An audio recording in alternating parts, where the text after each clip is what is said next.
que hay mucho que compartir. Y en esta tarde estamos estudiando Vayahel Pekudei. Vayahel Pekudei, que significa y convocó, y él convocó, refiriéndose a Moshe o a Moisés, y Pekudei, que significa hizo inventario o se hizo inventario. Entonces, porque son dos porciones conjuntas, ¿okay?, que se estudian en este año, y prácticamente lo que estamos diciendo es que son dos estudios. Vamos a tratar de hacer una conexión rápida entre ambos, porque hay mucho material para compartir y queremos poder ser efectivos en llevar una enseñanza que sea cohesiva, conectada. Así que muchas bendiciones. Le damos gracias a todos y cada uno de ustedes que nos permite entrar a sus hogares y enseñarles. Pero hermanos, por favor, compartan las enseñanzas. Les pido que le hagan clic de like y también que compartan esto en su red Facebook, y para que así más personas reciban este conocimiento, que lo hacemos, lo preparamos con mucho amor y dedicación.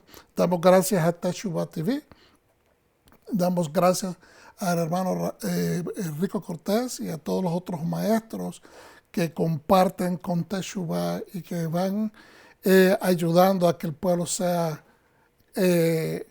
bendecido, vaya adquiriendo conocimiento. Y también le doy agradecimiento a algunos hermanos que en el pasado me han compartido slides o diapositivas, y doy gracias porque sé que utilicé unas cuantas de parte del hermano Edgar Ramos y también de Catedral de la Fe para poder llevar esta enseñanza. Muchas gracias a todos y vamos hacia adelante. Vayahel Pekudei.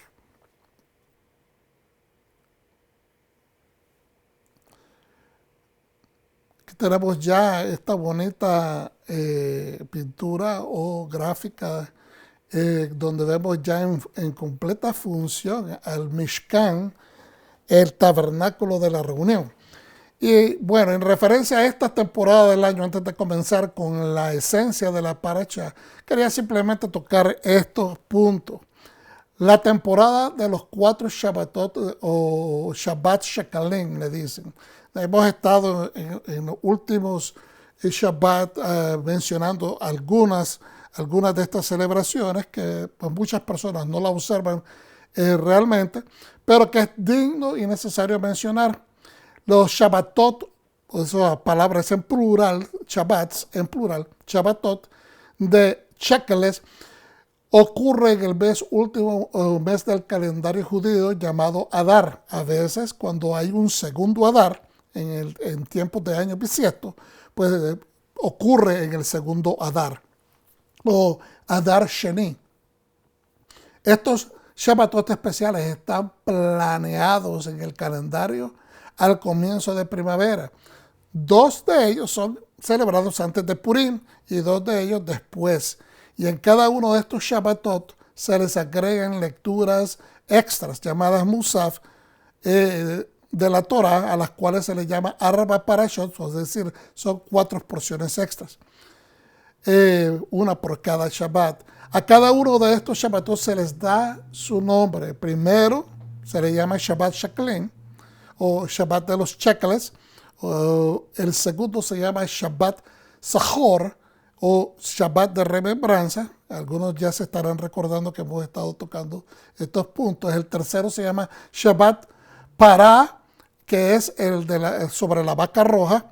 Y más o menos por ese tiempo se empiezan las personas a hacer las tevilá en preparación para Pesach. ¿Qué es la tevilá? El bautismo o una inmersión de retorno, ¿okay?, donde las personas hacen una introspectiva y se ponen verticales con el Señor, tratando de ponerse verticales, ¿verdad? Y ponerse en acuerdo con aquellas personas que han ofendido, que han afectado, para poder entrar con manos blancas ante el Shabbat de Pesach o la alta fiesta de Pesach. Y después el cuarto Shabbat se le llama Shabbat HaChodesh, que es el Shabbat del mes. Entonces, el Shabbat Hagadol es usualmente una semana antes de Pesach, que podríamos bien claramente decir que estaría tocando en este mismo instante, porque estamos exactamente a una semana antes de Pesach. Vayahel Pekudei, él convocó e hizo inventario. Éxodo 35, 1 básicamente Vayahel sería del 35.1 al 38.20 y Pekudei de Éxodo 38.21 al 40.38. Pero podríamos resumirlo de esta manera, como es una porción conectada, ¿okay?, o combinada, podríamos decir que este estudio concierne desde Éxodo 31.1 hasta Éxodo 40.38. Entonces, de los profetas estudiamos Ezequiel 45.16 al 46.18, Pacto Renovado, Juan 13.1.19, Lucas 16.1.13, y hemos incluido algunas otras palabras o versículos del Nuevo Testamento o Pacto Renovado. Vamos a hacer la oración, hermanos, antes de leer de las Escrituras Santas, específicamente de la Torah, y decimos: Baruch atah Adonai hameborah, Baruch Adonai hameborah leolam vaed, Baruch atah Adonai Eloheinu melech haolam, asher bahar banu mikol ha'amim, ונתן לנו את תורתו, Baruch atah Adonai notén hatorah. Bendito eres Yahweh y bendito es Él. Bendito es Adonai y por siempre será. Bendito eres Yahweh, nuestro Elohim, Rey del universo, quien nos escogió entre las naciones y nos instruyó con su Torah. Bendito eres Adonai, dador de la Torah. Nuevamente, vamos inmediatamente a empezar con la porción Vayahel Pekudei, y haciendo un resumen de esta porción de Vayahel y Pekudei, decimos lo siguiente: Moshe convoca, ¿okay? Por eso es que dice, él convocó. Las primeras palabras en el primer verso de cada porción establece el nombre de la porción. Moshe convoca, ensambla, reúne, cita a la asamblea, a la edad del pueblo de Israel, y les reitera el mitzvah, el mandamiento de observar el Shabbat. Aun cuando se trata de construir el Mishkan, hermanos, aún tratándose de construir el santuario, el lugar de residencia de la Shejinah, que va a ser santo, todavía está en este momento en el inicio, apenas en el planeamiento. Aún para edificar eso, el Shabbat no se puede romper. Dios les está estableciendo al pueblo, aunque ya estemos planeando, aunque ya estemos trabajando con todo lo que concierne al Mishkan, al tabernáculo de reunión, toda obra debe de parar el día sábado. Eso es prácticamente un precedente para cualquier persona que quiera decir que el Shabbat es algo que es completamente arcaico o que ya está eliminado. Moshe informa al pueblo sobre el mandato divino de construir el Mishkan, tabernáculo de reunión, o la residencia de la presencia. Hermanos, el tabernáculo de reunión tiene una relevancia gigante. Es una importancia profunda, gigante. ¿Por qué? Porque no se trata de simplemente de la reunión. El tabernáculo de reunión sería completamente no necesario, sería insignificante si la presencia no está presente. Es por el hecho de que el tabernáculo se va a edificar para que la presencia del Eterno esté ahí, es que toma relevancia, importancia y trascendencia. De otra manera, ¿con quién se reuniría el pueblo? Nada más consigo mismo. el pueblo se vuelca en una ofrenda voluntaria como lo sugirió Hashem, en abundancia, trayendo de lo mejor oro, plata, cobre, lana teñida de colores de azul, púrpura y rojo, pelo de cabra, lino, pieles de animales, madera, aceite de oliva, hierbas y piedras preciosas. Todo lo traen de corazón. La ofrenda que nosotros entregamos a Hashem. Y dicho sea de paso, vieron que ahí está Hashem escrito con J. A veces lo hago para que las personas pronuncien, ¿verdad? Hashem. Pero normalmente se escribe con H, que es la manera o la transliteración en inglés. Pero en español, por lógica y por fonética y sonido, es con J, Hashem. A menos que las personas quieran pronunciar Hashem, pero siempre hago esta aclaración para que no haya confusión. Todo lo que se trae para Hashem, hermanos, debe de ser con el corazón. Yeshua nos dio aquella lección bien clara, simple, sencilla.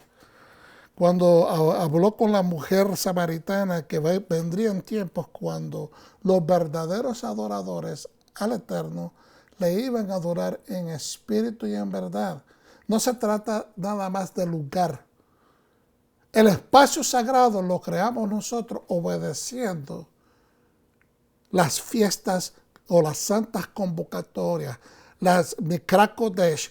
En ese momento, cuando nosotros entramos a cada una de esas Mikra Kodesh, nosotros creamos en obediencia. No, o sea, ya está creado. Dios nos provee el window, nos provee la entrada, nos provee el ventanal en el espíritu, en el tiempo y en el espacio cuando obedecemos sus santas convocatorias.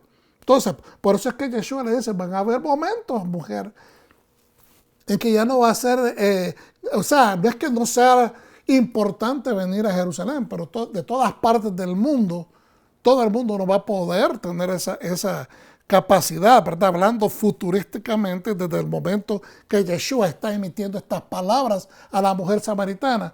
Pero aquellos que amen al Eterno van a ser en espíritu, en obediencia a su Torah y en verdad. ¿Qué significa en espíritu y en verdad?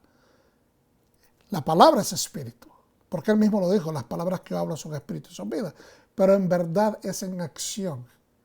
No solamente en el espíritu, pero en acciones, en obras, en abodá, que es servicio, y en obras, que es labor.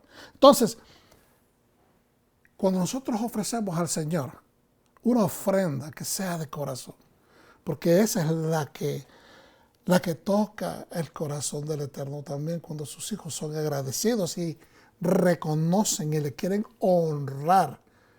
Porque si Él es Padre nuestro, ¿dónde está la honra que nosotros le otorgamos? ¿Dónde está? Dice Malaquías.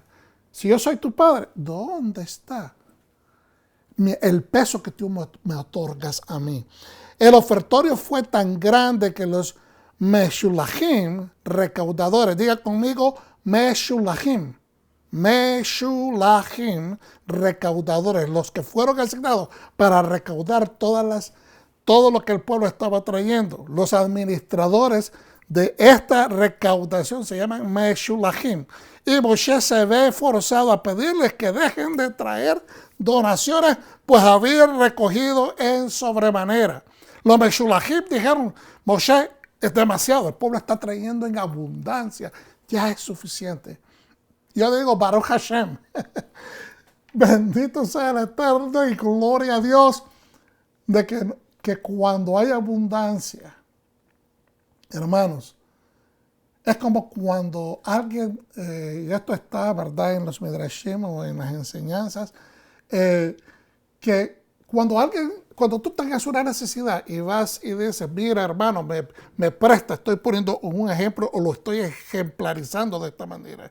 Usted tiene una necesidad y usted va a la casa de un hermano y le dice, hermano, tengo una necesidad, necesito $200, un ejemplo. Y esta persona saca en sus manos y le pone más de esa cantidad. Usted llegó ahí con una necesidad de $200, usted no agarre más, porque usted debe de agarrar lo que usted necesita. No se debe ir más allá de su necesidad, porque ya va a quedar endeudado y no se quiere endeudar más allá de lo que ya usted ha endeudado y le están haciendo un favor. Y eso es tener una buena administración, eso es ser hasta cierto sentido un buen meshulahim, si lo queremos tomar de ese punto de vista, porque ya está pidiendo prestado para socorrer un hueco que usted ha creado. Entonces ahora que quede esa deuda, y no estoy mandando a nadie a pedir ni a endeudarse, simplemente lo que estamos poniendo es el ejemplo de que uno no debe de ser abusador ni tampoco irse detrás del dinero, sino a utilizar lo que es necesario. Además, que eso habla mucho acerca del carácter de cada persona. Un equipo de artesanos de corazón sabio, Betzalel y Aholiab, a quienes Dios les incrementó de su ruaj, de su espíritu, son asignados para construir el Mishkan, la residencia de la presencia.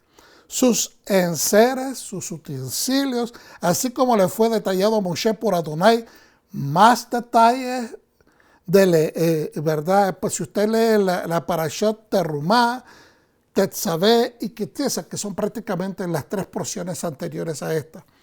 Ahí usted tiene toda la descripción de todo lo que se pidió, de todo lo que se hizo o lo que se estaba planeando hacer, porque hay una repetición continua.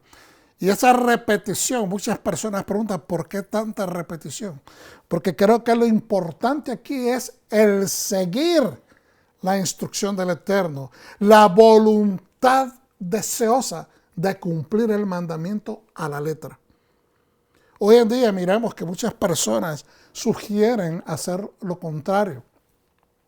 Y más que una crítica negativa, es una crítica positiva y constructiva, hermanos, porque estábamos acostumbrados, de acuerdo a la tradición, a decirle a todo lo que el Eterno ha dicho en el libro, lo que nosotros consideramos el Antiguo Testamento, como algo obsoleto.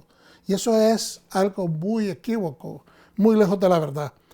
Porque realmente es ahí donde nosotros empezamos a tropezar y a claudicar espiritualmente. Yo sé que esto no es el tipo de mensaje que muchas personas quieren escuchar. Mucho menos que le digan todo lo que has hecho hasta este momento ha sido equivocado. Y no se trata de eso.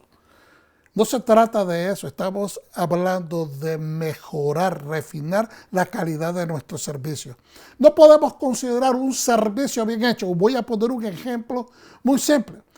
Digamos que usted tiene una tienda o una farmacia o cualquier tipo de tienda, una ferretería, y una persona viene a su ferretería y le dice, necesito un martillo, y usted le pasa y le vende, lo convence que usted puede hacer el trabajo no con el martillo, pero con el serrucho. Y eso es prácticamente, tal vez es extremo el ejemplo, pero vamos a decir, si una persona va a la farmacia y tiene un dolor de cabeza, la persona a veces le pregunta, ¿quiere la que es regular, la que tiene más fuerza o la que tiene la super fuerza? ¿Cuál de los tres, digamos, de este medicamento tiene tres niveles? Usted quiere el que le quita el dolor de cabeza. Y usualmente preferimos utilizar el que tiene más fuerza. Entonces, se nos hace a veces un poquito difícil entender por qué hay este tipo de cosas. El regular, el que tiene más fuerza, es el que tiene mucho más fuerza, el que tiene la super fuerza. Usted lo que desea es sanarse. Entonces, a veces estamos queriendo trabajar con las herramientas equivocadas. Y Dios lo que quiere es que utilicemos la herramienta adecuada. ¿Y cómo definimos qué herramienta vamos a usar? Siguiendo el patrón de la instrucción.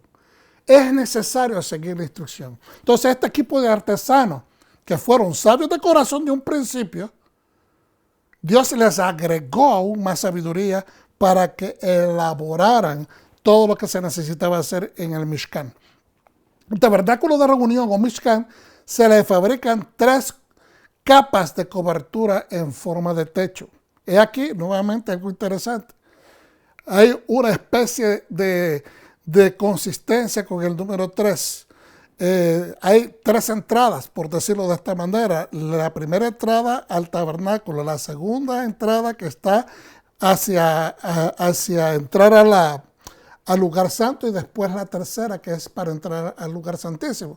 De la misma manera miramos que hay 3 capas protegiendo o conformando el techo de la tienda de reunión. Se modelan y fabrican 48 paneles recubiertos de oro para las paredes, 100 basas de plata para el fundamento. Y también podemos observar que hay 3 diferentes tipos de metales. Está el oro, está la plata y está el cobre, que son materiales que se utilizan consistentemente en todo lo que se está fabricando en el Mishkan.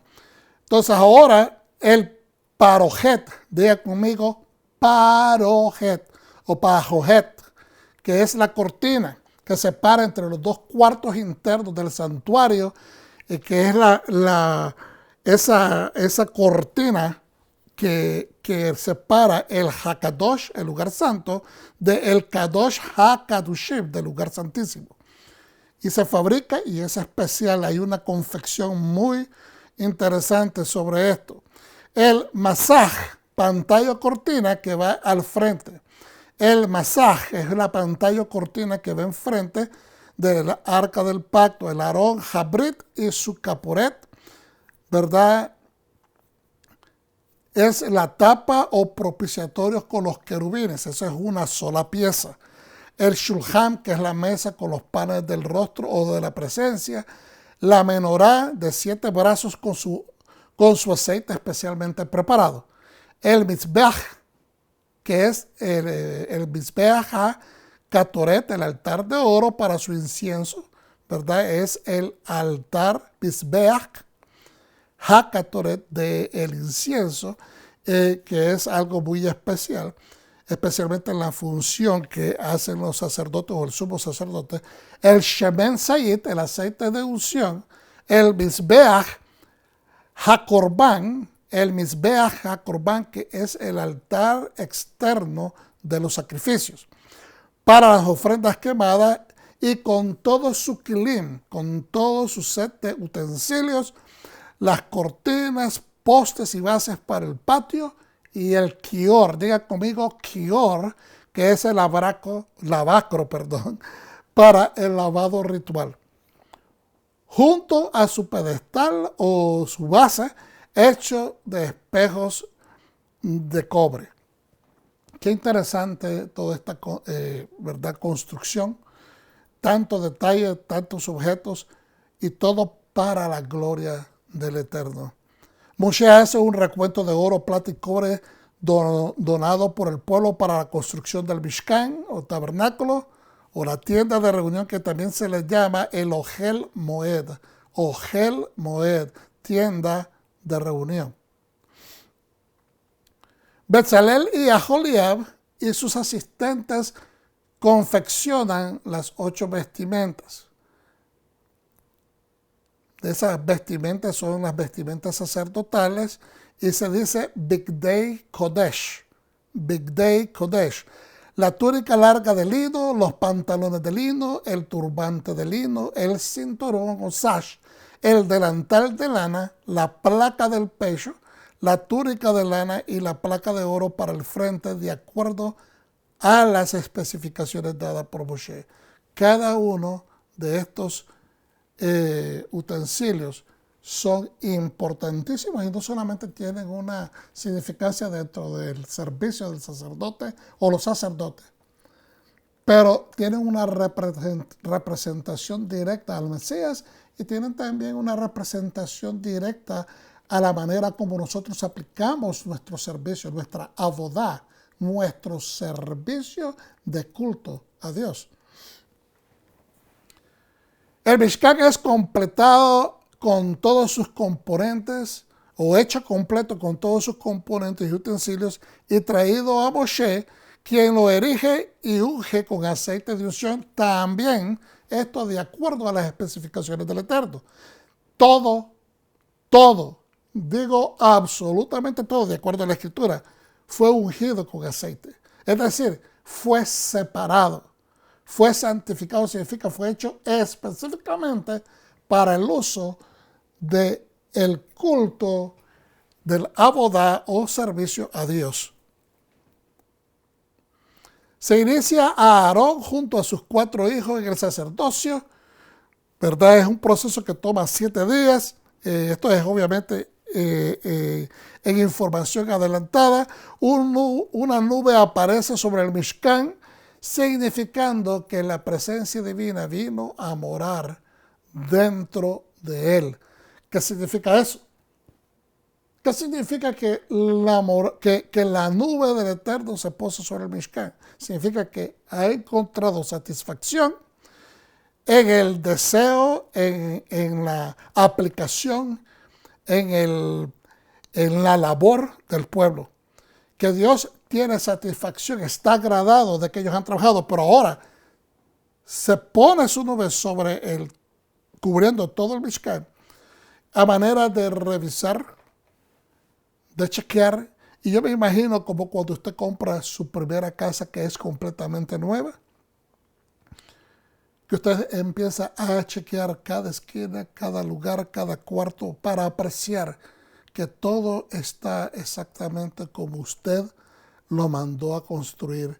De la misma manera, el Eterno, muy agradado, se depone su nube sobre ese lugar, sobre ese espacio sagrado, para apreciar lo que su pueblo redimido, sus hijos, han confeccionado, han construido para él. Bendito sea su nombre. Entonces, hermano, decíamos anteriormente, en la siguiente diapositiva, decíamos anteriormente que hay muchas personas que hacen de lo que llaman el antiguo pacto tan antiguo que lo hacen arcaico, lo hacen obsoleto, lo hacen innecesario. Pero tenemos que entender que todo lo que habla el Antiguo Testamento es que habla sobre las profecías, habla de lo que se tiene que hacer, de lo que el pueblo creyente debe de hacer, lo que el pueblo creyente debe de obedecer, lo que el pueblo creyente debe de orar, desear, anhelar. Y todo nos encamina a un punto donde todo converge, donde el tiempo, el espacio, el plan de Dios converge. El pueblo, con todas estas cosas que acabamos de mencionar, converge. El espacio sagrado es la creación de un espacio sagrado, es la creación de un lugar donde tanto el pueblo llegue y Dios se establezca ahí para que haya conexión, para que haya una reparación del mundo, para que el hombre logre regresar al Edén o al estatus del Edén que fue de donde fuimos expulsados por la falta, por el pecado, por la desobediencia. Entonces, pero ¿cómo hacer esto? ¿Cómo podríamos decir que algo nos ha apuntado, algo nos ha dirigido a encontrar dónde está el Mesías? Si decimos que el Antiguo Testamento no sirve, si decimos que esto ya pasó de moda, que hay, como dicen tradicionalmente en la doctrina sistemática, hay dispensación, ya la dispensación es nueva, ahora estamos en la dispensación de la gracia. Pero, ¿cómo funciona ese tipo de entendimiento? Porque si el Antiguo Testamento nos habla todo acerca de Yeshua, toda la profecía es dada encaminándonos hacia Él. Entonces, y ahora en el pacto renovado se cumple. Y el pacto renovado, hermanos, es prácticamente una especie de confirmación de que todo lo que se habló en el pasado se está cumpliendo en la figura mesiánica del Hijo de Dios. Entonces, ¿cómo podríamos negar y decir que, o la lógica es que como aquello hablaba de lo que habría de venir y ahora que se cumplió, entonces ya no se encuentra en necesidad para lo que se está cumpliendo? No hace sentido, porque una cosa no puede existir sin la otra. Y lo que se está cumpliendo no puede llevarse a cabo si no hay una trayectoria, una prueba, una confirmación de que fue escrito. Porque eso es lo que nos deja saber que este Yeshua, que nosotros llamamos el Mesías, es el Hijo de Dios. Entonces, las Santas Escrituras, hermanos, es una sola pieza. Y tenemos que dedicarnos a buscar la verdad con brújula, con un lente que le ayude a magnificar la óptica que ha sido obstruida por tanta teología que ha querido sustraer, suspender, malinterpretar y cortar con todos los judíos. Porque nuestro Mesías es judío. Su cultura fue judea. Y tenemos que entender esto. Esto no puede continuar siendo cortado y separado. Porque el Antiguo y el Nuevo Testamento, el Tenaj y el Brit Hadashah son una sola cosa. El Tenaj, el Antiguo Testamento, y el Brit Hadashah, el pacto renovado, es la palabra pacto renovado, no es un pacto nuevo, es un pacto que fue renovado. Entonces, el trabajo que tienen que hacer las escrituras es armonizar, nunca desarmonizar. Entonces, tenemos que pensar nosotros, tenemos que utilizar el cerebro y entender que una cosa no se puede dar sin la otra. Y aunque muchas explicaciones de que el Antiguo Testamento se tiene que leer a la luz del Nuevo Testamento o la luz del Nuevo Testamento se tiene que entender con la luz del Viejo Testamento, todas esas cosas son enseñanzas que pretendieron traernos una realidad, pero confundieron. Lo que tenemos que entender es que son una sola pieza. Yeshua es la conexión de ambas piezas. Es el que hace que se conecten y las transforma en un monolito. Nunca fue Yeshua, ha venido para separar. Él vino para marcar el badal, para marcar una separación espiritual, no una separación de escrituras. Él vino para marcar una conexión, una unión, no una división. Él jamás pretendió hacer una separación de ambos libros. Por decirlo de esa manera, porque realmente las Santas Escrituras, las Escrituras que nos vienen dando testimonio del Dios de los cielos, del Dios creador, nuestro Dios, el Dios Padre y Rey del universo, es el mismo, por lo tanto no pueden haber dos libros diferentes, un libro para los judíos y un libro para la iglesia mundial en Jesucristo. El hecho de que ellos no hayan recibido a Yeshua, la mayor parte del judío, porque hay muchos judíos mesiánicos que creen en el Mesías de Israel, Yeshua. Pero el hecho de que la mayor parte no significa de que tenemos que hacer una separación. Al contrario, tenemos que procurar unificación. Es pugnante, es evidente y al mismo tiempo es necesario. Es necesario. Entonces, en búsqueda de esas conexiones con la porción de Vayakhel Pekudei, hacemos estas conexiones y miren la instrucción sobre la Pascua. En referencia a cuando Yeshua vivió, caminó, sigue viviendo obviamente, pero cuando él estuvo como hombre entre nosotros, caminando en la tierra, de los 3 evangelios, Lucas 22, 7 al 14, Mateo 26, 17 al 19 y Marcos 14, 12 al 16, me di a la tarea de hacer una sola historia de todos los 3. Por eso los codifiqué con colores para que ustedes sepan de qué parte tomé esto para hacer una historia completa y cohesiva. ¿Okay? Lo que estoy tratando de hacerle ver a ustedes que no podemos tratar de romper y separar las cosas, sino que tenemos que unificarlas. utilizar, no estoy tratando de crear una nueva escritura, simplemente estoy utilizando un ejemplo para graficar el punto de unificar el entendimiento escritural, no hacer desastres separando. Entonces, utilizando las 3 cuentas de los evangelios, reconstruimos una historia completa. Y no es una negación, porque estoy utilizando prácticamente las mismas palabras. No estoy tratando de usurpar, ni mucho menos alterar las escrituras, simplemente dar una historia completa. Usted puede percibirlo si usted quiere, la estoy parafraseando, pero el resultado es el mismo. Llegó el día de los panes sin levadura, el primer día en el cual era necesario sacrificar el cordero pascual. Los discípulos se acercaron a Yeshua y le dijeron: ¿a dónde quieres que vayamos y te preparemos para comer la Pascua? Y entonces Yeshua envió a 2 de sus discípulos, a Pedro y a Juan, diciendo: id a la ciudad, he aquí cuando hayan entrado en la ciudad, les saldrá al encuentro un hombre que lleva un cántaro de agua. Seguidle a donde quiera, a la casa en la que entre, y decidle al dueño de la casa: el maestro dice, mi tiempo está cerca. ¿Dónde está el aposento de invitados donde puedo comer la Pascua con mis discípulos?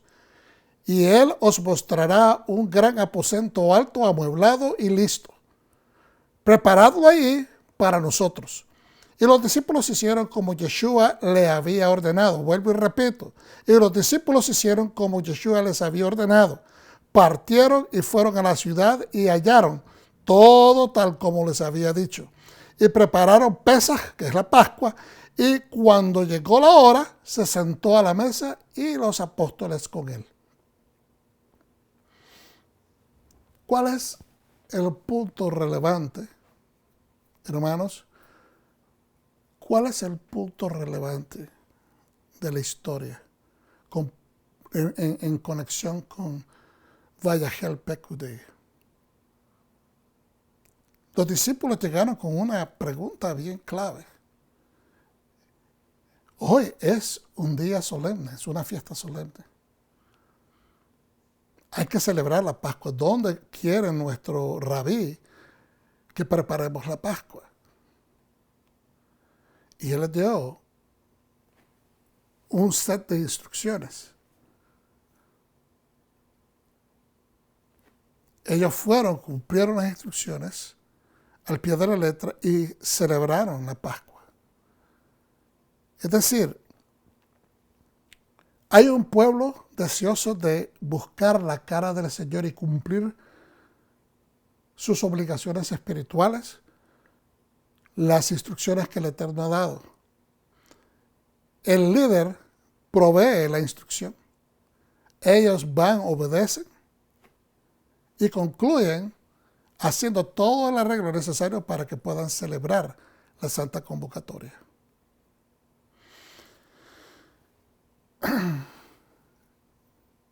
Es importante, más allá de lo que yo pueda expresar,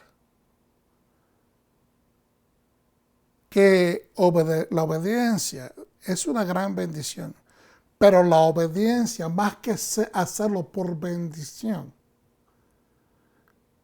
es el esqueleto de tu mejoramiento espiritual, de tu crecimiento en carácter y tu desarrollo como un verdadero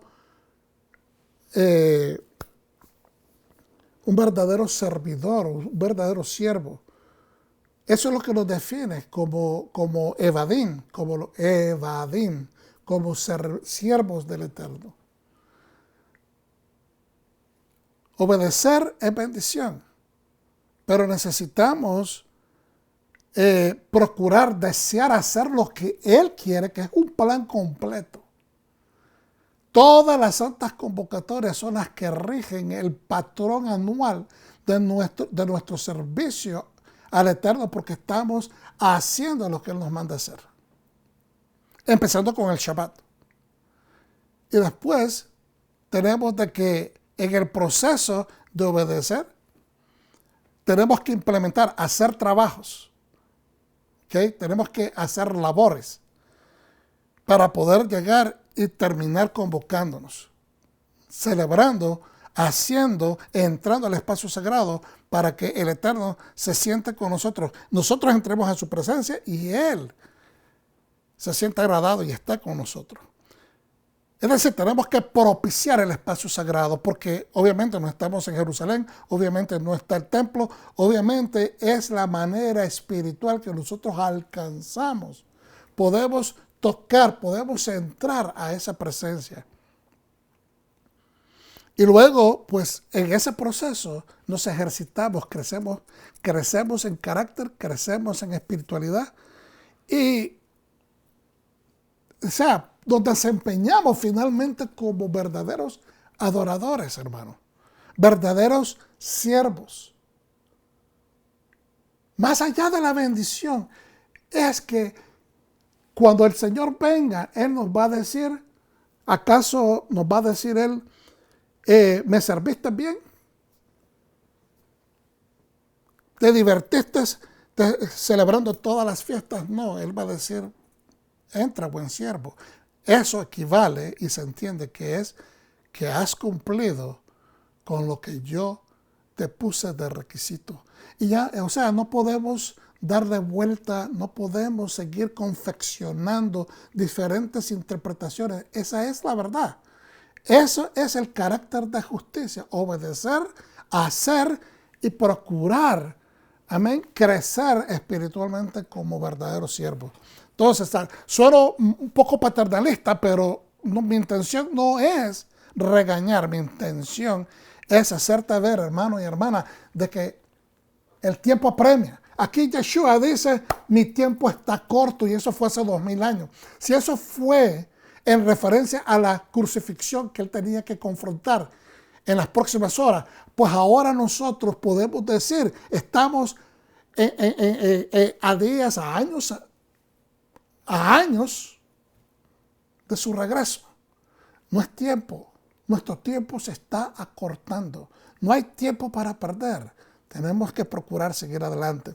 Entonces, en el 35, verso 1, Moshe entonces convocó a toda la comunidad israelita y les dijo, esto es lo que Yahweh les ha mandado hacer. Todos sus mandamientos en la Biblia, eso es lo que Hashem nos ha mandado hacer. Pero en este caso vamos a continuar con la instrucción.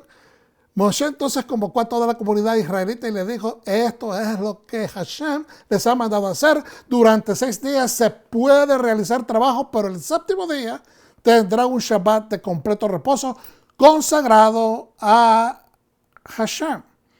A cualquiera que haga algún trabajo en él se le dará muerte. ¡Wow! Bien fuerte.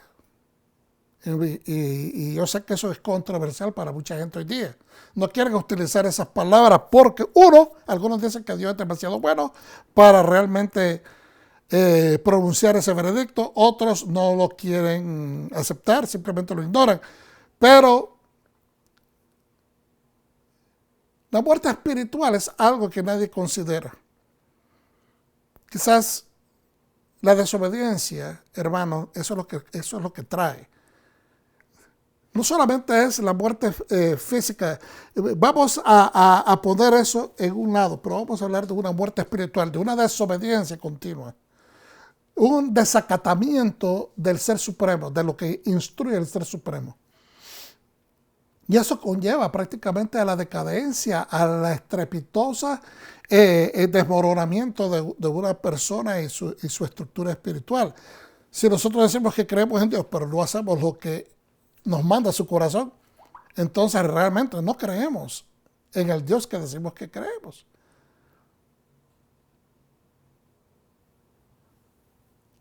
No encenderán ustedes fuego en sus moradas en el día de Shabbat. La ofrenda para el tabernáculo. Moshe dijo además a toda la comunidad israelita, esto es lo que han ordenado Yahweh. Recojan entre ustedes ofrendas para Hashem. Todo el que se sienta movido a hacerlo la traerá donaciones para Adonai de oro, plata y cobre. tela azul, púrpura, escarlata, lino fino y pelo de cabra. Esto lo mencionamos anteriormente, pero esta es la palabra. ¿Okay? Pieles de cordero teñidas, pieles de tajash o tejón y madera de acacia, aceites para el alumbrado, especias para el aceite de la unción y para el incienso aromático, piedras de cornalina y otras piedras de montura para el efod y el pectoral. Entonces, hermanos, hemos mencionado esto ya por ciertas, como dije anteriormente, por las previas porciones donde Dios está especificando, y nuevamente hay una repetición de estas cosas, y está hablando de la ofrenda. Y creo de que si esta hay una repetición, tenemos que entrar en entendimiento de que Dios dice, pueblo mío, para establecer el tabernáculo o para establecer el espacio sagrado en el ámbito terrenal donde el pueblo de Dios, el Dios de los cielos, puedan conectar. Hay que invertir, hay que hacer sacrificios, hay que hacer ofrendas, ¿verdad? Que yo te estoy pidiendo, no te las está exigiendo el hombre. Tienes que entender que es Dios quien las pide para que pueda establecerse ese lugar donde tú y yo nos podamos conectar. Es también importante entender de que en este momento Dios está hablándole al pueblo israelita, ¿verdad? Y le está diciendo, construyan un santuario, un Mishkan.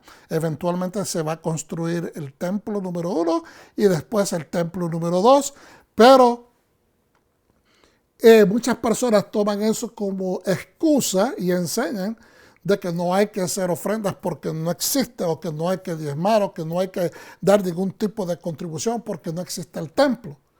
Entonces la pregunta es, ¿cómo nosotros podemos crear, especialmente los líderes, un lugar donde el pueblo venga a adorar, a establecer su abodá para el Dios que aman, el Dios que los creó, venir a establecer su honra al Hijo de Dios, quien es nuestro Redentor? ¿Cómo nosotros podemos hacer eso si no es a través de un esfuerzo conjunto, comunitario, que debe de ser un esfuerzo, ¿cómo podríamos decirlo?, de deseo común, que todos entendemos, hemos llegado a la madurez espiritual, no a la desfachatez de un pueblo que se mete las manos en las bolsas y dice, ¿sabes qué? Conmigo no cuentes para eso, porque entonces, ¿cómo nosotros podemos a conciencia decir que queremos hacer nuestra parte y le pedimos a Dios que nos permita tener nuestra parte dentro de su Torah? ¿Cómo podemos nosotros pedir que Dios nos dé de esa bendición, derrame sobre nosotros nuestra bendición, cuando nosotros decimos, cuando me hables de la inversión necesaria para poder establecer ese lugar donde se le puede adorar a Dios, donde este pueblo, acá, el inmediato donde nosotros nos desarrollamos, la gente que pertenezca a tu congregación o las que van a venir después de que tú establezcas ese lugar, ¿cómo van a venir si no existe? ¿Cómo van a venir si no hacemos esfuerzos juntos? Entonces la gente, dice en esta diapositiva, la gente ha tenido un cambio de actitud y de corazón inmediatamente después de la rebelión y gran desobediencia hacia los mandamientos que recién escucharon en el monte Sinaí y de la boca de Dios. Hermanos, y nos pasa a todos, a veces hay personas que reciben, como dicen, reciben al Señor Yeshua como Salvador, como Redentor.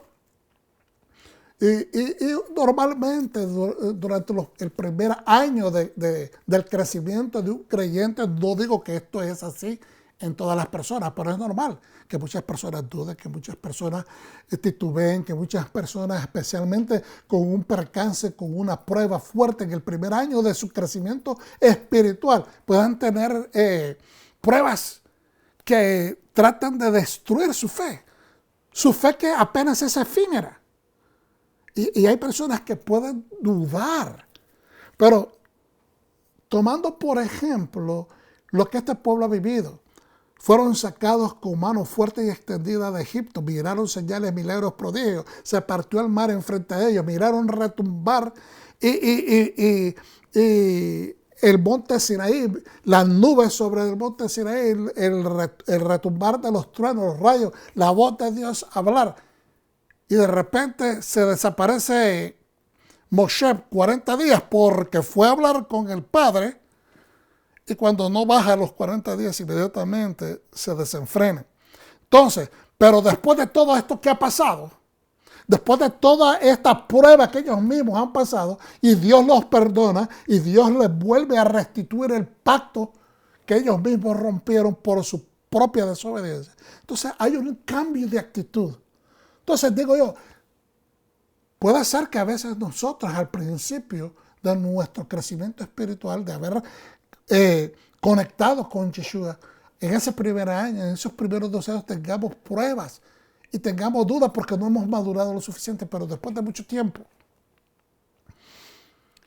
Y si hemos fallado y después el Señor nos levanta, ¿cómo podemos decir, Señor, yo no estoy en disposición de hacer nada por nadie, ni siquiera por mí mismo, ni siquiera por mi familia? Es importante que en estos tiempos dejemos ya de hablar y simplemente remitirnos a todas esas anécdotas y historias que son horribles de personas que han abusado en ministerio y utilizar eso como zancadillas, muleteas, excusas para no hacer nada por la obra de Dios. Es tiempo que nosotros maduremos. Porque aquí hay un cambio de corazón, hermanos. Porque se dan cuenta que Dios los ha perdonado de la primera falta mayor, que es venir y reemplazarlos con una imagen que ellos mismos han confeccionado. Entonces están agradecidos, están completamente gozosos y tienen un cambio de corazón. Hashem ha requerido una ofrenda. Moshe les ha convocado para ejecutar las instrucciones exactamente como ha sido prescritas por Adonai. Podemos leer continuamente los capítulos 35 al 40. Así como lo ordenó el Señor a Moshe, que así se hizo. Eso es una constante repetición. ¿Por qué? Porque nos está enseñando la Torá de que de esa es la manera como nosotros adquirimos la fortaleza espiritual. Y de esa manera nosotros adquirimos el carácter. De esa manera es que nos volvemos verdaderos adoradores, en obediencia, en espíritu y en verdad. Porque el mismo Yahweh dice múltiples veces a través de las Escrituras: yo no quiero sacrificio, lo que quiero es misericordia, obediencia. Obediencia, misericordia. El pueblo está entusiasmado y agradecido por la renovación del pacto y por el perdón otorgado por Elohim, que ahora, llenos de alegría en su corazón y espíritu, se disponen a dar generosamente y de libre albedrío, no por presión, no por necesidad, no porque la socioexpectativa o porque el pastor está hablando de esta manera. No, es que reconocemos de que Yahweh ha sido más que bueno con nosotros, generoso, abundante con nosotros, que no nos ha ni siquiera, como dice la misma Escritura, no nos ha escatimado, no nos ha negado ni siquiera a su propio Hijo. Eso es lo que se llaman ofrendas voluntarias. Voluntarias, cuando nosotros damos de corazón. El pueblo está entusiasmado, hermano, y así es que debemos de mantener nosotros nuestro entusiasmo por ser fieles al Eterno. Es interesante que el orden dictado por Hashem es bien claro. El Shabbat no puede ser quebrantado ni aún al construir el santuario santo instruido por él mismo. Es necesario observar y que recordemos la persistencia con la que Adonai insiste que el Shabbat sea observado y recordado.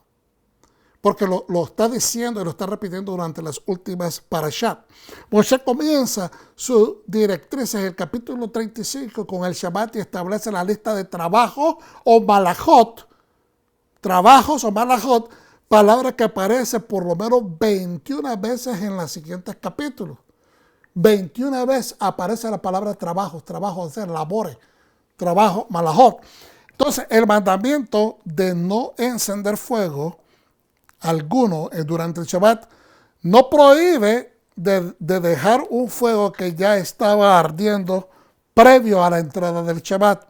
Por eso muchas personas, muchas sectas, inclusive judías, ortodoxas, dejan encendido el fuego, ¿okay? Tal vez un horno de leña, lo dejan encendido, mientras se consume toda esa leña, ¿no?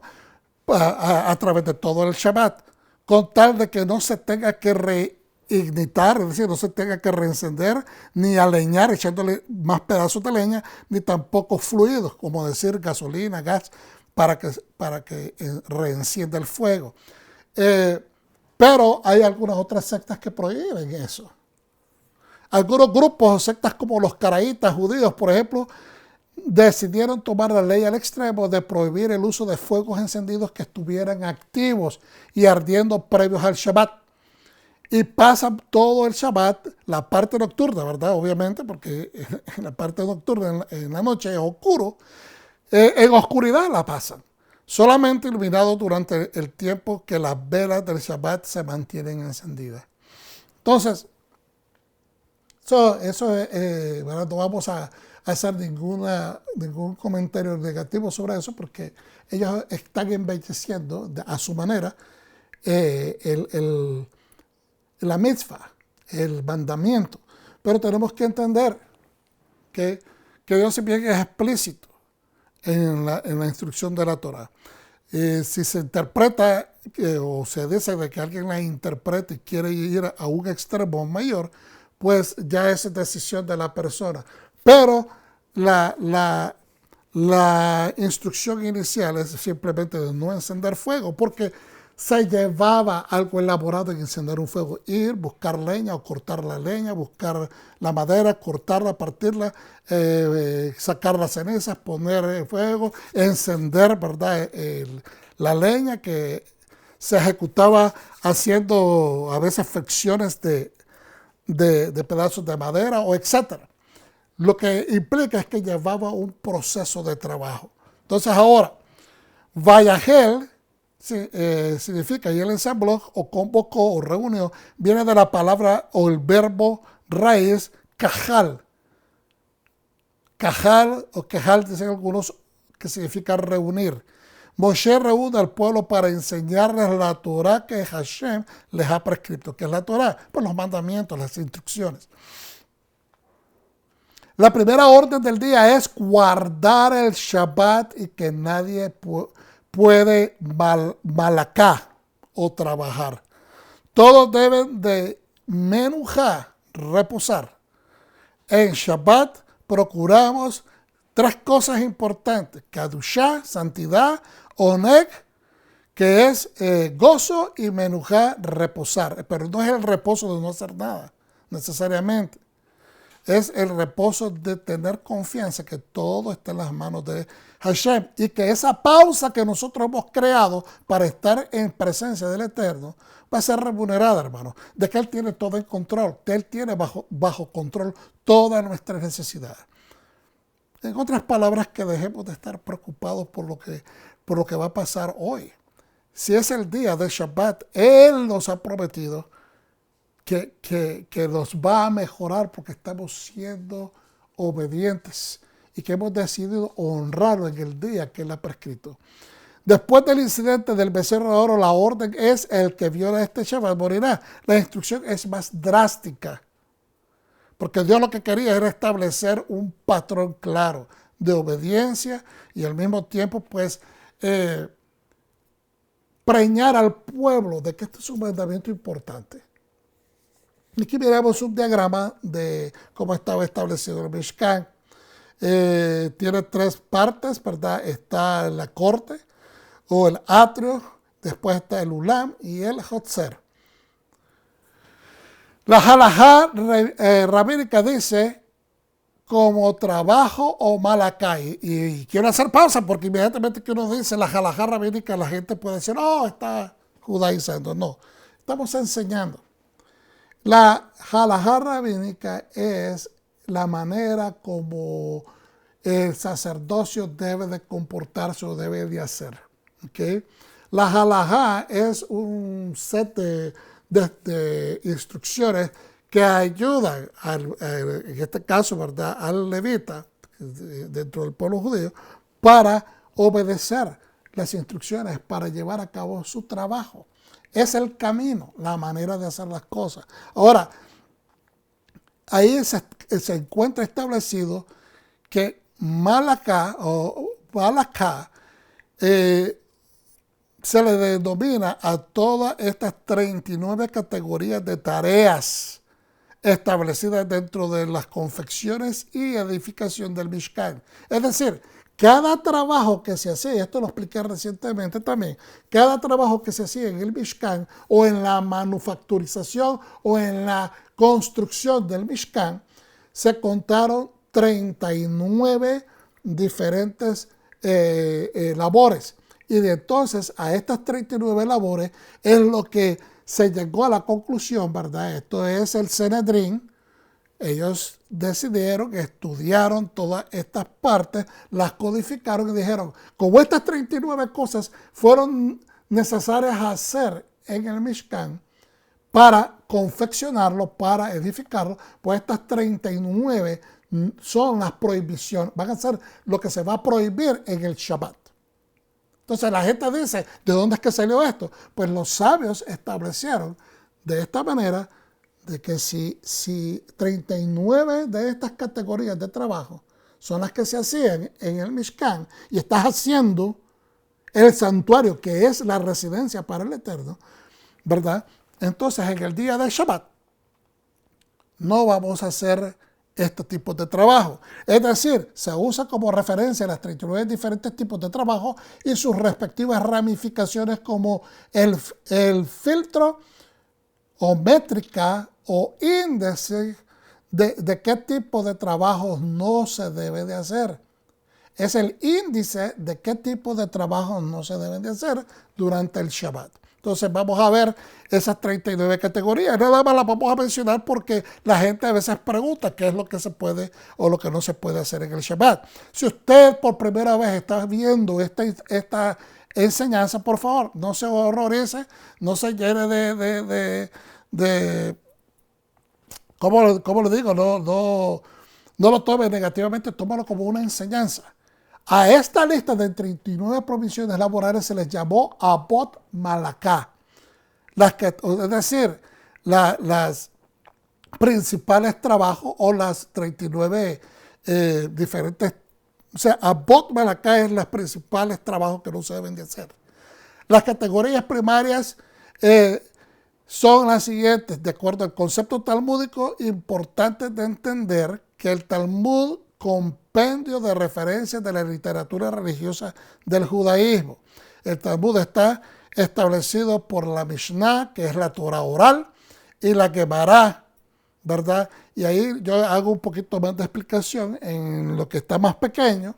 El Talmud está compuesto por dos arterias, ahí dispensen que cometí un error. La Mishnah es colección de tradiciones orales judías, la obra de literatura número 1. La Gemara es parte del Talmud o el análisis y comentario rabínico de la Mishnah. Entonces, estas cosas no son simplemente tiradas o inventadas, hermanos. Esto es del pueblo a quien se le entregó la Torah, el pueblo que nos heredó la Biblia.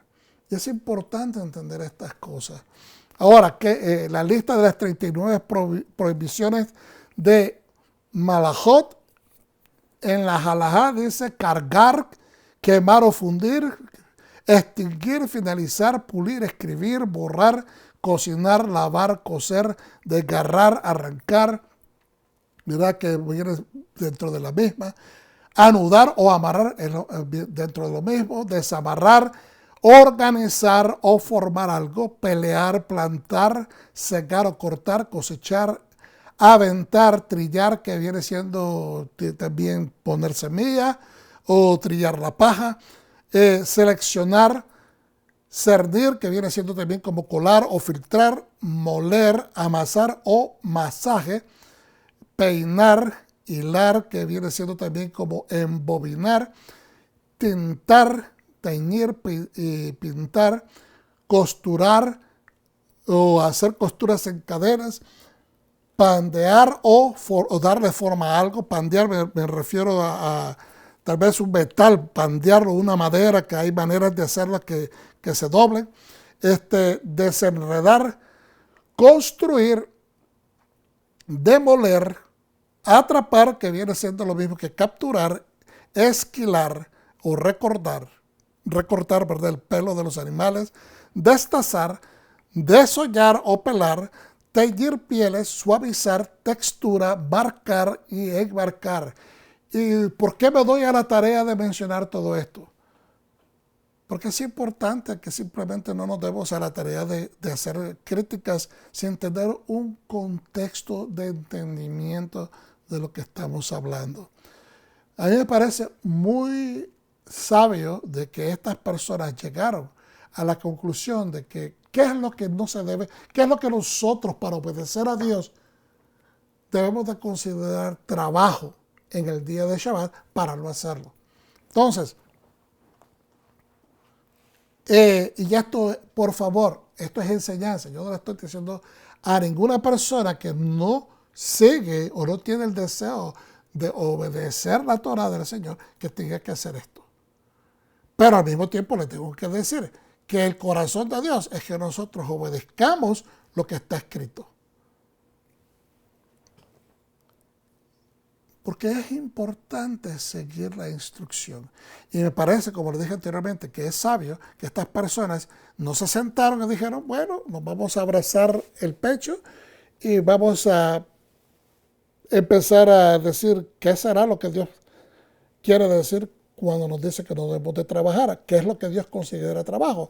Pues tomaron, vuelvo y lo repito, como referencia importante que todo lo que se hacía en la construcción del tabernáculo de reunión, todo lo que se hacía, se consideró que era trabajo, por lo tanto, eso es lo que no se debe de hacer el día sábado.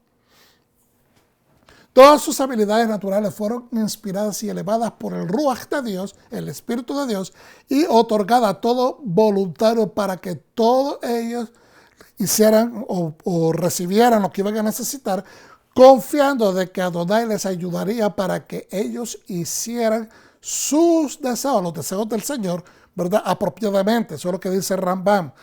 Todo tipo de dadores, es decir, hay unos que dieron esto, otros dieron otro, todo tipo de dadores, hay otros que dieron en abundancia, otros de acuerdo a su capacidad. De talentos y habilidades, de joyas, de oro, de plata, de cobre, de telas. Muchos fueron motivados a dar todo lo que ellos podían dar voluntariamente y de corazón. Otros de corazón noble fueron inspirados a dar aún más allá de lo que ellos podían dar. Lo verídico es que fue intenso su deseo de compartir en la construcción del tabernáculo. Yo les quiero leer acá como algo de referencia en uno de los midrash, uno de los midrashim. Estoy leyendo, se me ponen acá, el midrash dice que cuando, ¿verdad?, Dios dijo que den de corazón, voluntariamente, pero estas son las cosas que yo quiero. Entonces dice en el midrashim, en lo que refiere a Vayagel, ¿verdad?, en lo que concierne a la porción, dice el error de los Nesiim de donar para el Mishkan. Nesiim es el nombre que se le da a los líderes tribales, a los personajes importantes de las tribus.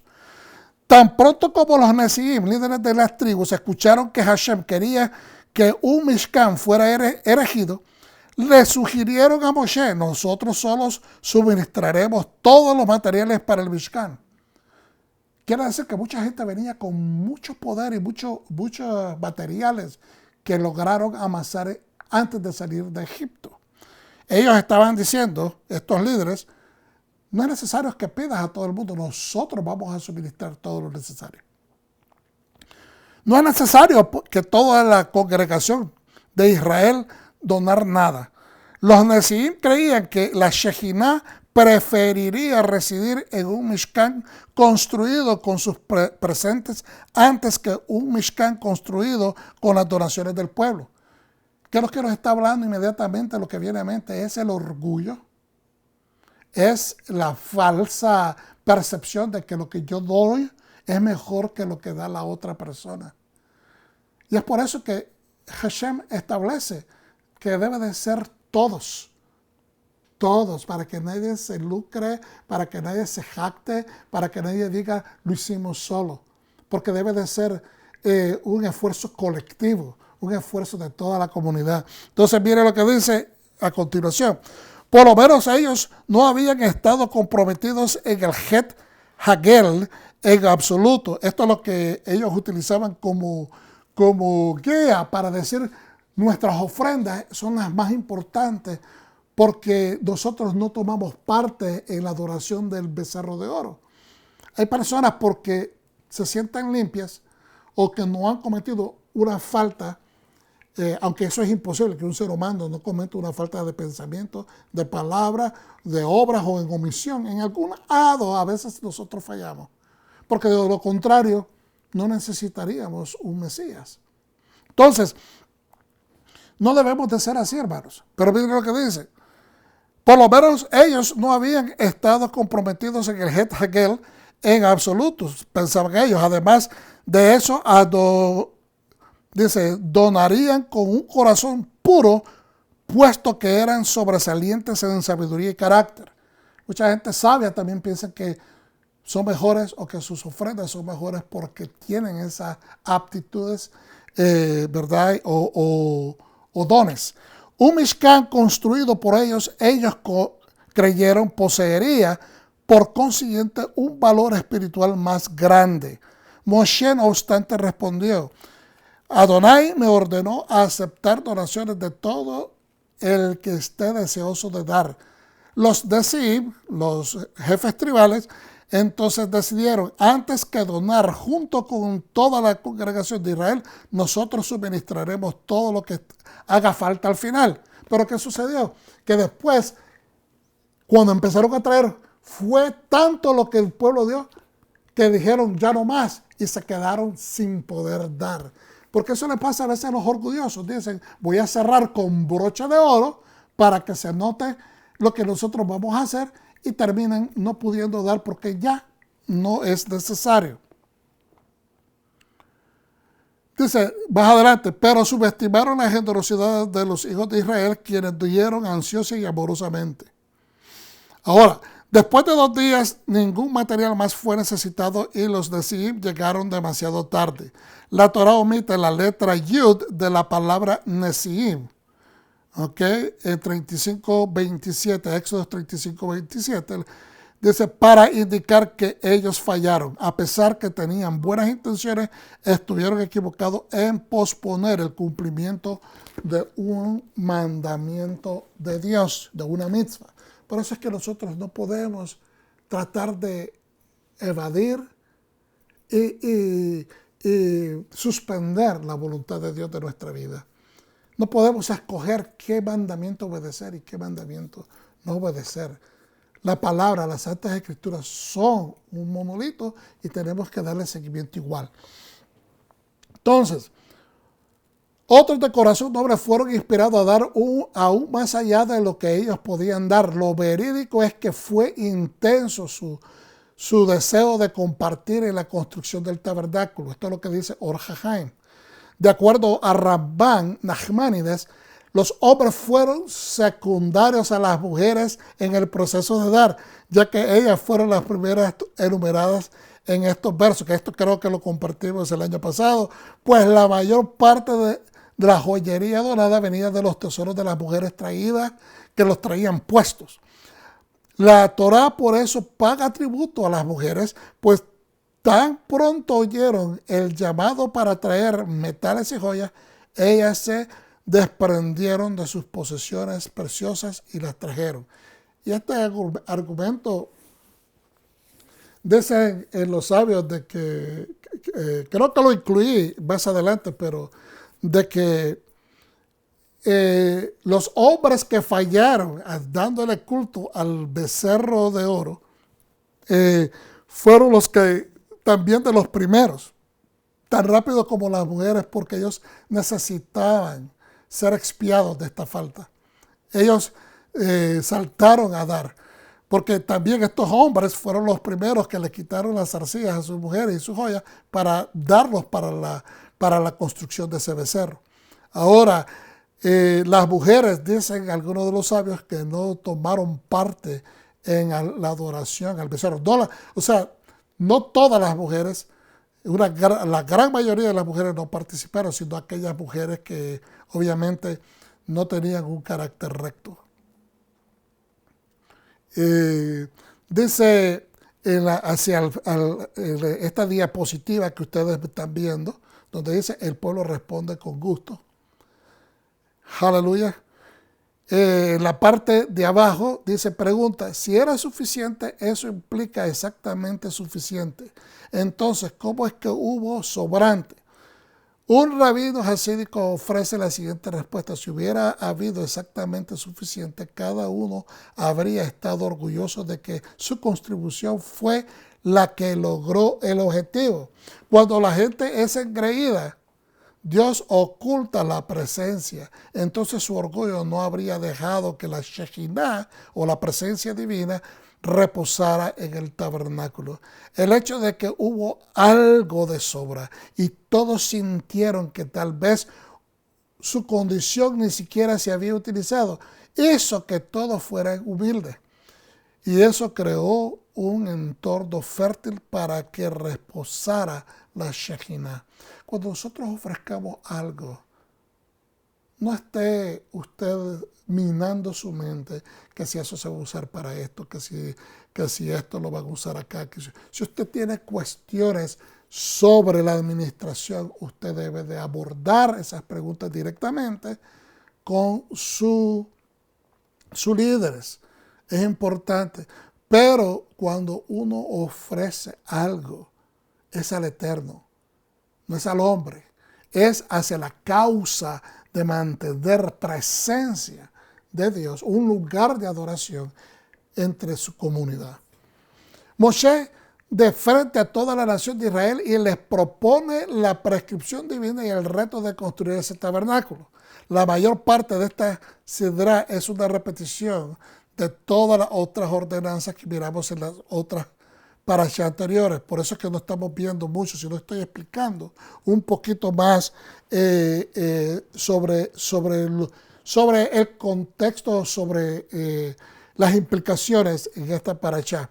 Los comentaristas del Humash en Art Scroll dicen lo siguiente: la habilidad demostrada por Israel de construir una residencia para la presencia o Shekinah del Eterno es en sí una medida de la grandeza del pueblo y del Dios que los habilitó, y es ciertamente la razón primordial de su misma existencia y sobrevivencia. Hermano,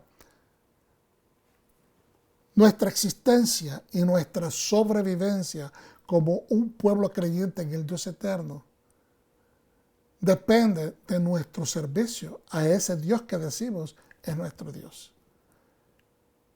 Y ese servicio no se puede fiscalizar, no se puede manifestar, materializar, si nosotros no hacemos esfuerzos comunitarios para mantener esa presencia y establecer un lugar donde nosotros nos podamos reunir, donde nosotros podamos llegar a ofrecerles como pueblo, como cuerpo que se ensambla a una sola vez, especialmente en las fiestas solemnes, en las santas convocatorias como el Shabbat y las otras siete fiestas solemnes.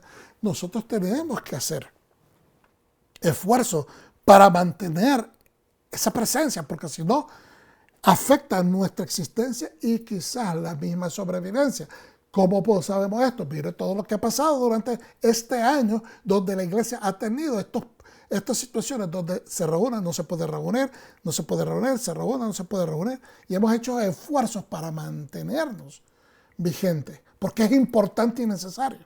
Ahora, su historia futura se desarrolla dentro de su propia capacidad de ser dignos, de poder retener, ser dignos, de poder retener, ¿verdad?, la presencia, el templo, la presencia en medio de ellos. Nosotros tenemos que hacer esfuerzos porque nuestra historia futura se desarrolla dentro de esa propia capacidad de ser dignos.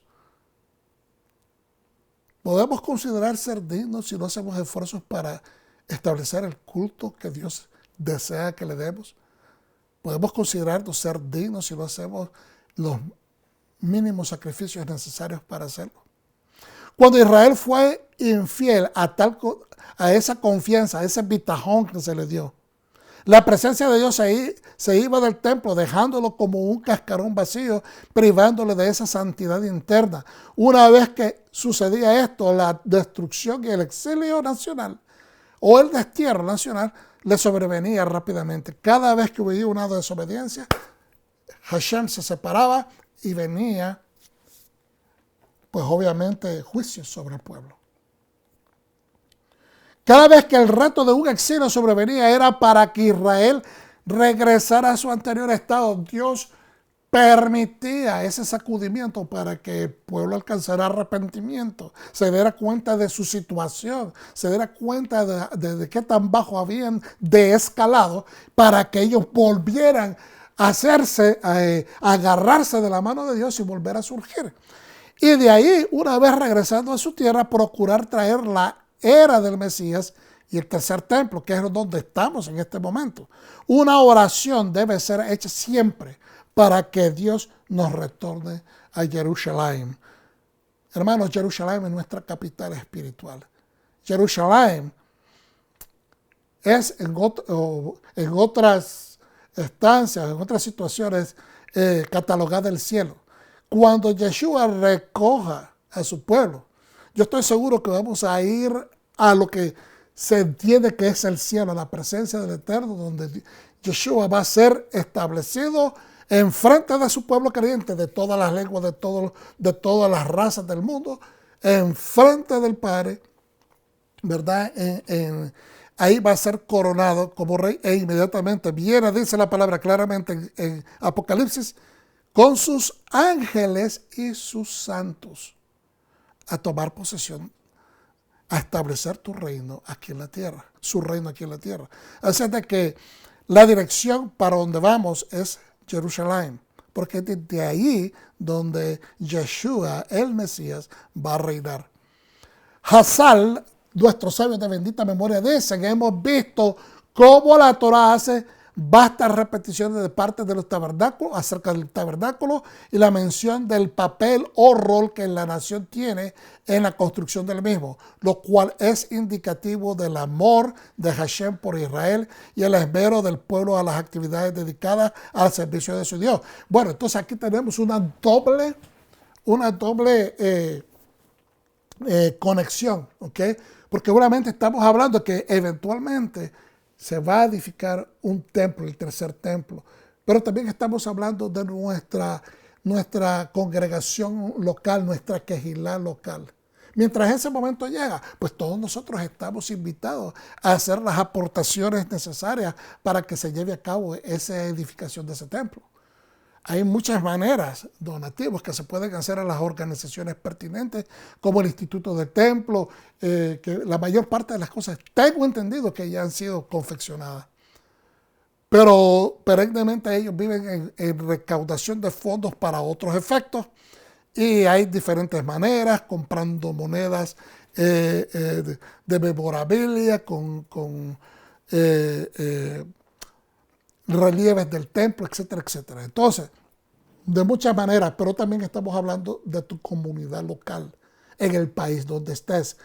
El doctor Or HaHaim dice, en referencia a Rashi, en Génesis 24:42, Hashem respeta tanto la lealtad que queda muy bien ilustrada en la atención que la Torá invierte explicando la fiel y diligente búsqueda de Eleazar, siervo de Abraham, de una esposa para Isaac. Esto es bien claro. O sea, nosotros mientras estamos estableciendo un lugar de adoración en medio de nuestra comunidad, estamos cumpliendo en cierta manera, en cierta forma metafórica, cumpliendo el encontrar esa novia, que estamos provocando encontrar esa novia que adore en espíritu y en verdad, esa novia que se mantenga fiel. Cada uno de nosotros puede estar acumulando efectos de estilo Eleazar, haciendo nuestra parte que nos corresponde. Quizás la frecuencia de repetición se debe a que Dios desea que aprendamos las medidas, la simbología, la proyección profética, la santidad e importancia del lugar de su presencia. Podemos usar como referencia de esto Ezequiel 43:6 al 7 y Ezequiel 43 del 10 al 12, donde dice: entonces oí a alguien que me hablaba desde el templo mientras un hombre estaba a pie junto a mí y me dijo: hijo de hombre, este es el lugar de mi trono, el lugar de las plantas de mis pies, en el cual habitaré en medio de los hijos de Israel para siempre. Nunca más la casa de Israel, ni ellos, ni sus reyes profanarán mi santo nombre con sus prostituciones, ni con los cadáveres de sus reyes cuando estos mueran. Después saltamos al 10. Y tú, hijo de hombre, declara a los de la casa de Israel lo concerniente al templo y que tomen nota de las dimensiones de su plano para que se avergüencen de sus pecados. ¿Por qué le dice eso? Porque ellos han fallado, no han seguido la directriz, no han seguido al pie de la letra la información, se han desviado de la instrucción. Y así los han insultado por causa, y así han insultado a Hashem por causa de todo lo que han hecho. Haces entender los detalles del templo, su disposición, para que está dispuesto, para que es que se confeccionó el templo, sus salidas, sus entradas y todos sus detalles. Yo tengo entendido que cuando entraban, dice en esta parashá, que cuando entraban por una puerta, si entraban por la puerta del norte, para hacer la ofrenda, tenían que salir por la puerta del sur, e igualmente si entraban por la puerta del sur, tenían que salir por la puerta del norte. Nunca podía salir el pueblo por la misma puerta que entraba. Eso es una manera administrativa y también una manera de control de calidad.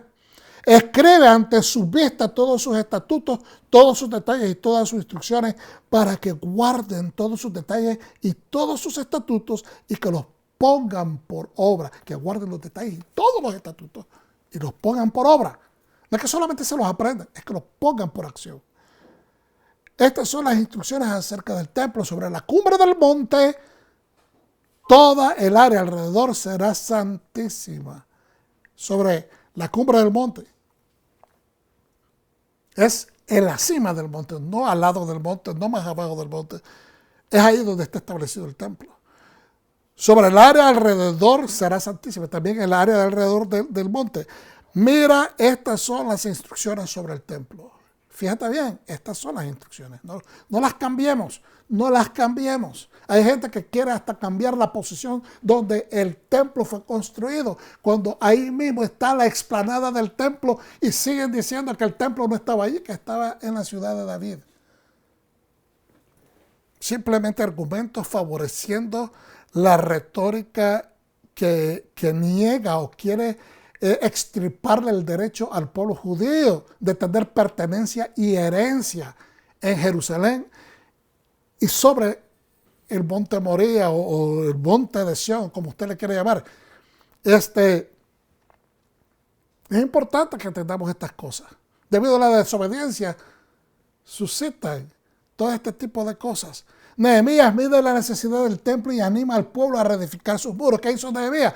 Se levantó en una madrugada y se fue con unos cuantos de sus ayudantes a recorrer todos los escombros, todas las paredes, toda la ciudad que había sido destruida. Tomó apuntes y después vino y los animó a reconstruir. Nos levantaremos y reconstruiremos. Esa es la actitud que nosotros debemos de tomar. Tenemos que levantarnos y volver a reedificar. Continuamos con los comentarios. El propósito de ensamblar, aquí, creo que vaya gel, seguimos con Éxodo 35 al 40. El propósito de ensamblar a la gente a ser llamado a participar y ser co-trabajadores y peritos arquitectos, hermanos, donde Yahweh es el arquitecto. Él es el arquitecto. Todos los demás trabajadores deben de seguir las instrucciones del arquitecto. De otra manera, la casa o edificio va a estar chueco. Todo el mundo no puede seguir su propio patrón. Tenemos que seguir el patrón principal. ¿Okay? Tenemos que seguir el Avot Tafdit, el patrón principal. Entonces ahora, si donamos de corazón de todos los materiales, trabajar elaborando y edificando, usar talentos y creatividad. Y dentro de ese talento y creatividad está la disposición, que es lo más importante. Luego Moshe y los líderes harán inventario. Inventario es tomar control de calidad. Propósito del Mishkan es en la presencia. ¿De qué vale edificar si no está la presencia de Dios?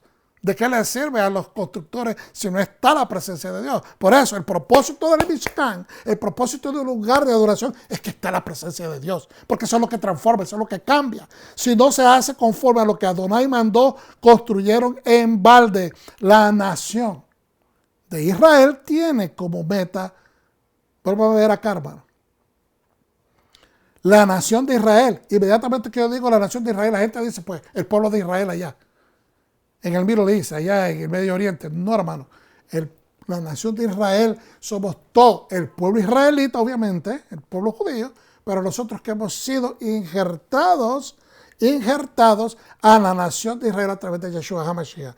La nación de Israel que tiene como meta asegurar la presencia de Dios en el Mishkan. Nosotros somos los que mantenemos ese fuego ardiendo. Ayudar a regresar al hombre al jardín donde puede ser un sembrador, un plantador, un amigo colaborador de Adonai, de Hashem, para erradicar el caos del mundo. Hacer reparación del mundo es hacer un tikkun olam.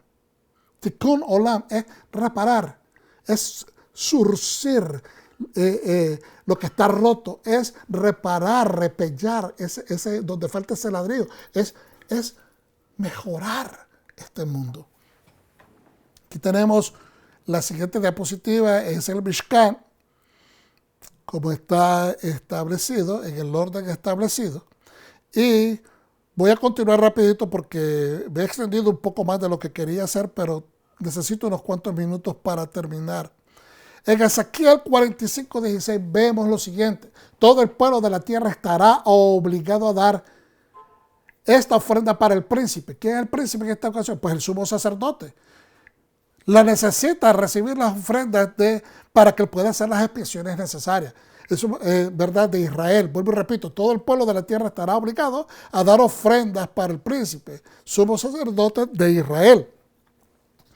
Mas el príncipe corresponderá el dar el holocausto y el sacrificio y la libación en las fiestas solemnes, en las lunas nuevas, en los días de reposo y en todas las fiestas de la casa de Israel. Él dispondrá la expiación, la ofrenda, los holocaustos y las ofrendas de paz para hacer expiación por la casa de Israel. Así ha dicho Yahweh el Señor. En el mes primero, en el día primero del mes, tomarás de la vacada un becerro sin defecto y purificarás el santuario. Es decir, empieza a dar unas instrucciones de cómo se va a hacer. Se necesita hacer, ¿verdad?, purificaciones del santuario. Y para eso también requiere de ofrendas. Pero de todas estas ofrendas que se reciben, que son, ¿verdad?, de animales, se establecen criaderos, y de esos criaderos es que el príncipe, que es el sumo sacerdote, viene y extrae de esos animales para propiciar pues los sacrificios que representan al pueblo, que representan al pueblo como un pueblo de pacto con Hashem.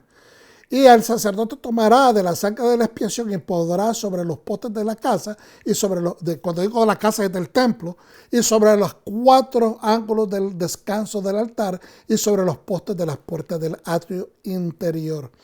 Así harás en el 7º día del mes para los que pecaron por error y por engaño. Y harás expiación por la casa. El mes primero, a los 14 días del mes, tendréis la Pascua. Y así sucesivamente, hermanos. Y quiero nada más hacer un punto más adelante. Vamos a saltar Ezequiel 46, donde dice, así ha dicho Yahweh el Señor. La puerta del atrio interior que mira al oriente estará cerrada los 6 días del trabajo, y el día de reposo se abrirá también en el día de la luna nueva. Y el principio entrará por el camino del portal de la puerta exterior y estará en pie junto al umbral de la puerta mientras los sacerdotes ofrezcan sus holocaustos y sus ofrendas de paz y adorarán junto a la entrada de la puerta. Después saldrá, pero no se cerrará la puerta hasta la tarde. Y eso para mí es importante porque en el día de Shabbat y el día de los novilunios se dejaba la puerta abierta. En otras palabras, eso tiene un significado específico, pero quiero hacer énfasis en esto. Dios deja la puerta abierta en el día de reposo y en el día del novilunio, que el novilunio es una representación de la aparición mesiánica. El día del novilunio es una reanudación, es una renovación. Entonces, Dios nos está hablando de que prácticamente quiere que nosotros nos renovemos en la fe y en la confianza que hemos depositado en Él, en su Hijo, que es la imagen perfecta del Dios que nos podemos ver. Y después dice en el 15, y ofrecerán pues el cordero y la ofrenda y el aceite todas las mañanas en holocaustos continuos. Estos son todos diariamente los holocaustos que se hacían, uno en la mañana y uno en la tarde, ¿verdad? Que era perpetuamente. Así ha dicho Jehová el Señor. Si el príncipe diere parte de su heredad a su hijo, será de ellos, posesión de ellos será por herencia. Mas si de su heredad diere parte a alguno de sus siervos, será de él hasta que del año del jubileo, y volverá al príncipe, mas su herencia será de sus hijos. Y eso me parece tan interesante, que hasta en esto Dios está estableciendo que de lo que le pertenece, lo que le toca al sumo sacerdote, él puede ya sea darle de herencia a sus hijos o también puede darle a sus consiervos, ¿verdad? De sus siervos, y que esto, si se lo da a sus siervos, eso se lo regresarán para el tiempo del jubileo, pero que los hijos tienen derecho también sobre esta bendición. ¿Qué es lo que estamos tratando de decir, hermanos? Cuando nosotros otorgamos ofrendas de corazón al Eterno, Dios no solamente se está preocupando de tu presente, de tu hoy, porque estás preocupándote, como hablamos de sobrevivencia, de existencia y sobrevivencia. La existencia y la sobrevivencia no solamente habla de hoy, se proyecta hacia el futuro, a tu descendencia, a tus generaciones. Procuremos tener la presencia del Eterno entre nosotros, porque si está entre nosotros, vamos a poderla heredar a tus hijos y a tus nietos, a mis hijos y a mis nietos.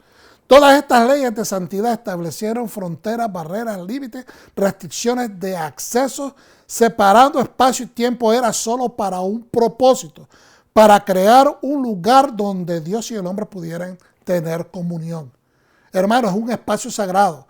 Para eso es donde nosotros podemos tener comunión. Ahora, la siguiente diapositiva. Ahí miramos esta gráfica que nos presentan Dios y el hombre, y en esos círculos donde convergen, ahí ese espacio tercero que se crea es el espacio sagrado. Eso es el lugar de adoración. Eso es lo que representa el lugar, el Mishkan. Eso es lo que representaba el templo, y eso es lo que debe representar el local de tu Kehilá hoy en día. Tenemos de que el santo quiere purificar al impuro, y esa purificación. Eso nada más se puede adquirir dentro de ese espacio sagrado. Pero para llegar a ese espacio sagrado tenemos que estar en obediencia. Y es así como empezamos a depurar toda impureza para poder entrar a ese espacio sagrado y ser completamente expiados en la presencia del Eterno a través de Yeshua. Porque Yeshua, hermanos, es nuestro Redentor. Pero si nosotros desobedecemos y no lo tomamos en serio, no le honramos, pues tampoco Él te puede limpiar. Porque estás deshonrando, como dice Pablo, estás maltratando o pateando su sangre. El cielo y la tierra tienen ese punto de conexión de la misma manera. El cielo y la tierra establecen en esa conexión ese ámbito entre espacio y tiempo, que es lo que nosotros llamamos el espacio sagrado. Continuamos, nada más quiero dar estas imágenes rapidito. Hay una puerta para entrar al Mishkan al inicio, ¿okay? Para poder entrar a lo que se llama el espacio sagrado, todo lo que está dentro de las paredes del Mishkan se establece en espacio sagrado, pero hay diferentes niveles de santidad, ¿okay? En cada uno de esos espacios dentro del Mishkan. Entonces, en Éxodo 27:16, para la puerta del atrio habrá una cortina de 20 codos de azul, púrpura y carmesí y lino torcido de obra de recamador, sus columnas 4 con sus 4 bases. Ahí nosotros podemos ver en lo que nosotros estamos viendo en la gráfica y continuamos porque quiero llegar a un punto. También tenemos la entrada principal enfrente, ¿okay? Tenemos después la entrada, aquí es una fotografía o una gráfica más o menos de la puerta de la entrada al templo, cuando ya fue el templo construido. En Israel los espacios sagrados, fiestas solemnes de Hashem, se ve reflejado en las liturgias que hablan de proteger el acceso al templo. Hermano, es lo que se llama protocolo. Tenemos que respetar a nuestro Eterno. Dice, no tener en poco el honor de nuestro Dios, de subir al templo, espacios sagrados, fiestas y citas divinas. Cada vez que nosotros estamos cumpliendo, tenemos que entender que estamos honrando al Rey. En Éxodo 26:33 miramos también, pondrás el velo debajo de los corchetes y meterás ahí del velo de dentro el arca del testimonio y aquel velo os hará separación, os hará diferencia. Marca un badal, marca una diferencia, marca una separación entre el lugar santo y el lugar santísimo. ¿Y qué estamos diciendo? Bueno, 6 días a la semana Dios quiere que hagamos todo lo que nosotros necesitemos hacer, pero que en el 7º día nosotros se lo entreguemos a Él. Pues de la misma manera, cada vez que nosotros vamos entrando a los lugares separados por Dios, el lugar que Él ha establecido como espacio sagrado, hay cosas que nosotros debemos de guardar y estar conscientes que son sumamente necesarias. Pues de la misma manera es el Shabbat. Porque eso es el preludio a cualquier tipo de obediencia. Si nosotros logramos masterizar la obediencia en el Shabbat, vamos a ir poco a poco creciendo. Y es por eso que Dios lo pone siempre como un preludio, como un precedente. En Juan 13, versículo 1 dice lo siguiente: Jesús lava los pies de sus discípulos. Antes de la fiesta de la Pascua, sabiendo Yeshua que su hora había llegado para que pasara de este mundo al Padre, como había amado a los suyos que estaban en el mundo, los amó hasta el fin. Y cuando cenaban, como el diablo ya había puesto el corazón de Judas Iscariote, hijo de Simón, que lo entregara, sabiendo Yeshua que el Padre le había dado todas las cosas en sus manos y que había salido de Dios y a Dios iba, se levantó de la cena, se quitó su manto y tomando una toalla se la ciñó. Luego puso agua en una vasija y comenzó a lavar los pies de los discípulos y a secarle con la toalla con que estaba ceñido. Entonces, voy a continuar parafraseando lo que continúa diciendo en la Escritura. Sabemos que cuando le tocó a Pedro que iba a ser lavado los pies, él se negó. primeramente le dijo, Señor, yo no voy a permitir que tú me laves los pies. Y el Señor le dijo, si tú no te dejas que yo te lave los pies, no vas a tener parte conmigo. Y entonces Pedro dijo, Señor, si es así, entonces lávame todo, límpiame todo, porque él quería tener parte con él.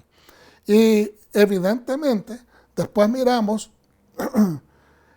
él dice en el 13, vosotros me llamáis maestro y señor,